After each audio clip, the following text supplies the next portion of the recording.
श्री ढुंडेश्वर महादेव। श्री कैलाश पर्वत पर ढुंड नाम का एक अनुशासनहीन गणनायक था। एक बार कौतुक में वो अपनी इच्छा से इंद्रलोक चला गया। वहाँ उसने देखा कि अप्सरा रंभा इंद्र के समक्ष नृत्य कर रही हैं। रंभा बड़े ही एकाग्र भाव से नृत्य कर रही थी और इंद्र आदि देवता भी उसके इस कलात्मक नृत्य को बड़े ही एकाग्रचित भाव से देख रहे थे। तभी ढुंड ने रंभा के इस नृत्य को देखकर काम भाव से उस पर एक पुष्प का गुच्छा फेंका। इंद्र ने उसका यह अन्यायपूर्ण आचरण देखकर उसे श्राप दे दिया कि तू मनुष्य लोक में पतित हो जा। इंद्र द्वारा इस प्रकार श्रापित होकर ढुंड तब विचलित होकर मनुष्य लोक में जा गिरा। मृत्यु लोक में आने के बाद उसको अपने अपराध का एहसास हुआ और उसने दारुण तप प्रारंभ कर दिया। कई जगह तपस्या करने के बाद उसे सिद्धि प्राप्त नहीं हुई। तब वह निराश होकर बैठ गया। तभी आकाशवाणी होती है कि तुम महाकाल बन जाओ।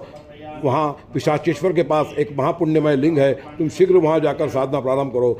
वह शीघ्र महाकाल बन जाकर उस लिंग के दर्शन कर पूजन प्रारंभ कर देता है। तब शंकर जी उस पर प्रसन्न होकर लिंग से प्रकट होकर उसे वर मांगने को कहते हैं। तब ढुंड कहता है कि हे प्रभु, यदि आप मुझ पर प्रसन्न हैं तब मेरे मन में आपके चरण कमल के प्रति अचला भक्ति हो और मुझे ये वर दीजिए, जो मानो आपका यहाँ दर्शन करे उसके सभी पाप नष्ट हो जाएं और इस लिंग में मेरा नाम सदा आपके साथ जुड़ जाए। तब भगवान शिव कहते हैं, ऐसा ही होगा। अब से यह लिंग ढुंडेश्वर नाम से विख्यात होगा। इसके दर्शन मात्र से मनुष्य सिद्धि लाभ करेंगे और जो भक्ति भाव से इस लिंग की अर्चना करेगा उसके आजन्मकृत पाप तत्क्षण नष्ट हो जाएंगे और वह मेरे लोक में गण का पद प्राप्त करेगा। वर्तमान में यह लिंग शिप्रा नदी के किनारे रामघाट पर रामसीढ़ी पर उत्तर की ओर स्थित है।